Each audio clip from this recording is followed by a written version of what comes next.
Hola a todos, bienvenidos al curso de Física Fundamental 1. Mi nombre es Néstor Fabio Montoya. El tema de hoy es máquinas simples, las palancas. Arquímedes de Siracusa fue un físico, matemático e ingeniero griego que vivió entre el 287 a.C. y el 212 a.C. Es considerado uno de los científicos más importantes de la antigüedad. Entre sus aportes está el descubrimiento del número pi como la razón entre la longitud de una circunferencia y su diámetro, el estudio de la hidrostática y la estática. A él se le conoce el principio de las palancas y la frase célebre: dame un punto de apoyo y moveré el mundo. Máquinas simples. Una máquina simple es un artefacto mecánico que transforma un movimiento en otro, diferente, valiéndose de la fuerza recibida para entregar otra de magnitud, dirección o longitud de desplazamiento distintos a la de la acción aplicada. Máquinas simples pueden ser la palanca, las poleas, el plano inclinado, la cuña, etc. En esta sesión estudiaremos las palancas. Una palanca es una máquina simple que tiene como función transmitir una fuerza y un desplazamiento. Está compuesta por una barra rígida que puede girar libremente alrededor de un punto de apoyo llamado fulcro. Puede utilizarse para amplificar la fuerza mecánica que se aplica a un objeto, para incrementar su velocidad o la distancia recorrida en respuesta a la aplicación de una fuerza.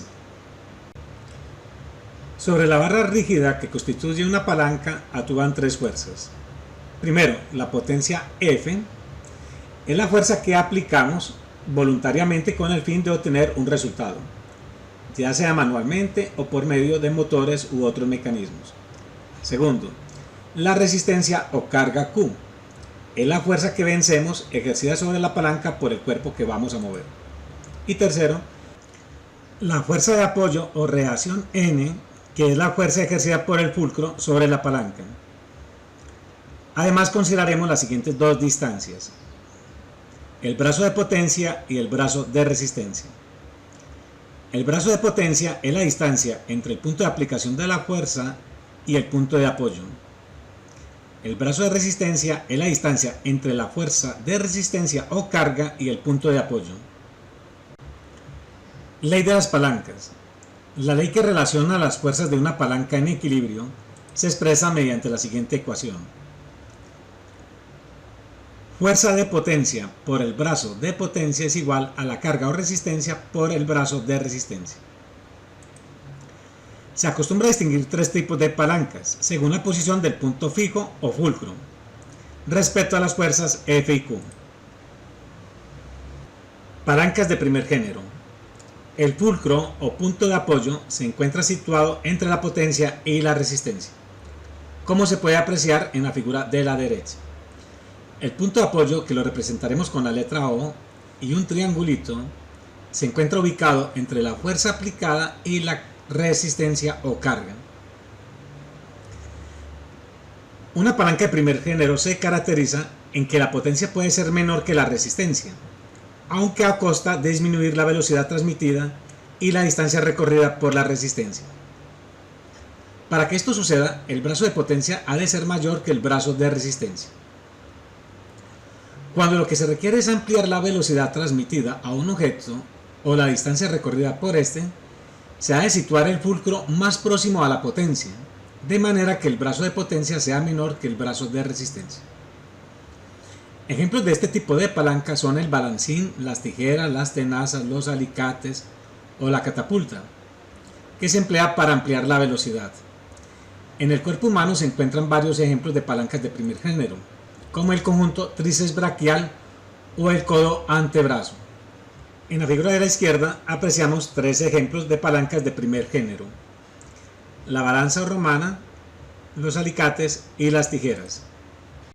Ejemplo: se usa un martillo de uña para sacar un clavo de una tabla. El clavo forma un ángulo de 60 grados con la tabla y se necesita una fuerza de 500 newtons aplicada al clavo para sacarlo. La cabeza del martillo toca la tabla en el punto A, que está a 0.08 metros de donde el clavo entra en la tabla. Se aplica una fuerza horizontal F al mango del martillo a una altura de 0.3 metros de la tabla.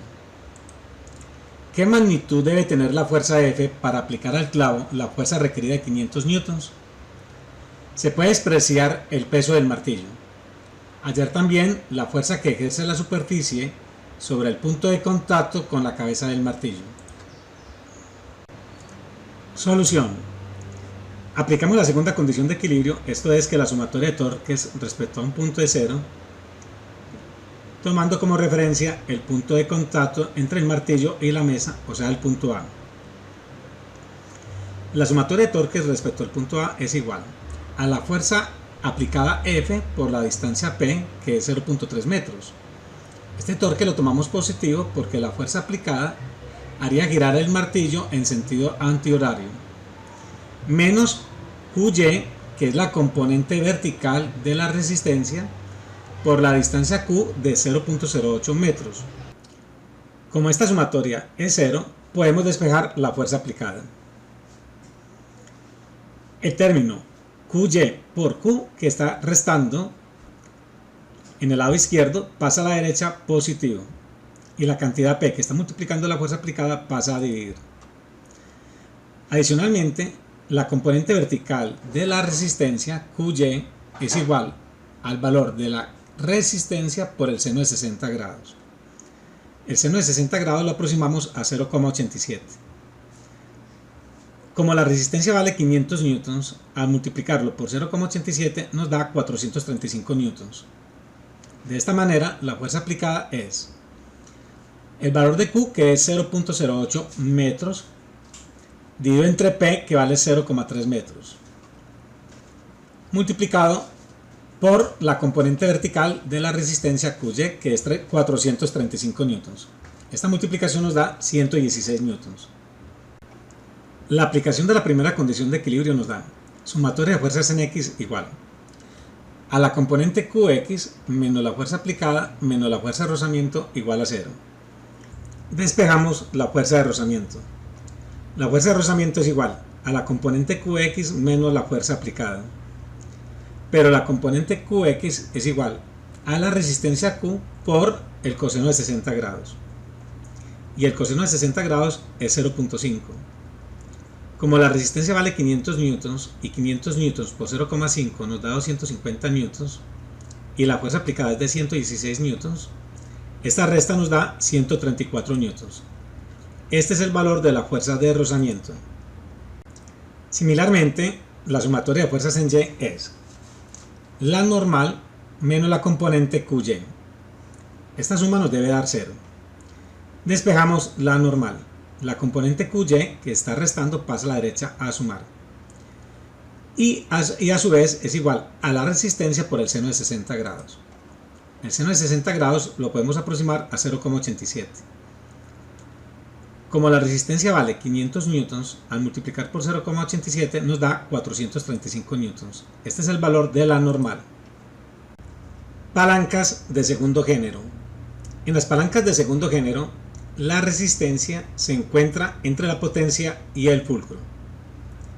Se caracterizan en que la potencia siempre es menor que la resistencia, aunque a costa de disminuir la velocidad transmitida y la distancia recorrida por la resistencia.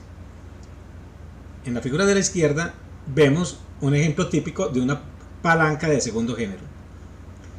Vemos que la resistencia se encuentra ubicada entre el punto de apoyo y la fuerza aplicada o potencia.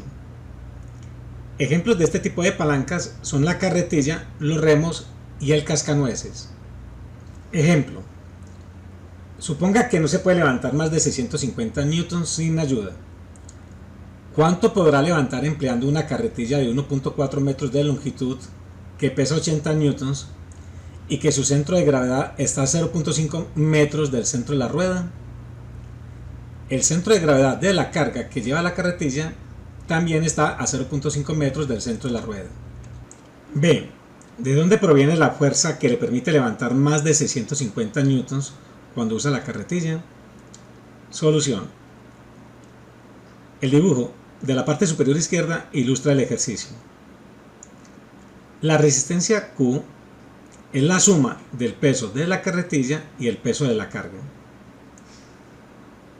Aplicando la segunda condición de equilibrio, es decir, la sumatoria de torques igual a 0, y calculando torques respecto al punto B, que es el centro de gravedad de la carretilla, tenemos sumatoria de torques respecto al punto B igual a la fuerza normal por la distancia de 0.5 metros. Este torque es positivo, ya que respecto al punto B, la normal haría girar la carretilla en sentido antihorario, menos la fuerza aplicada por la persona por la distancia de 0.9 metros. Tomamos este torque negativo porque la fuerza F haría girar la carretilla en sentido horario respecto al punto B. Como esta suma es 0, despejamos la normal. El término F por 0.9 metros que está restando pasa a la derecha positivo. Los 0.5 metros que están multiplicando la normal pasan a dividir. Los metros se simplifican y 0.9 sobre 0.5 nos da 1.8. Como la fuerza aplicada por la persona tiene un valor máximo de 650 newtons, esta multiplicación nos da 1170 newtons. Ahora aplicamos la primera condición de equilibrio, es decir, la sumatoria de fuerzas en la componente vertical es 0. Vemos en la gráfica que las fuerzas verticales son la fuerza aplicada por la persona F y la normal, ambas positivas porque van hacia arriba, y la carga total negativa porque va hacia abajo. Despejamos la carga total. La carga total es igual a la fuerza aplicada más la normal. Como la fuerza aplicada tiene un valor máximo de 650 newtons y la normal nos dio 1170 newtons, esta suma nos da 1820 newtons.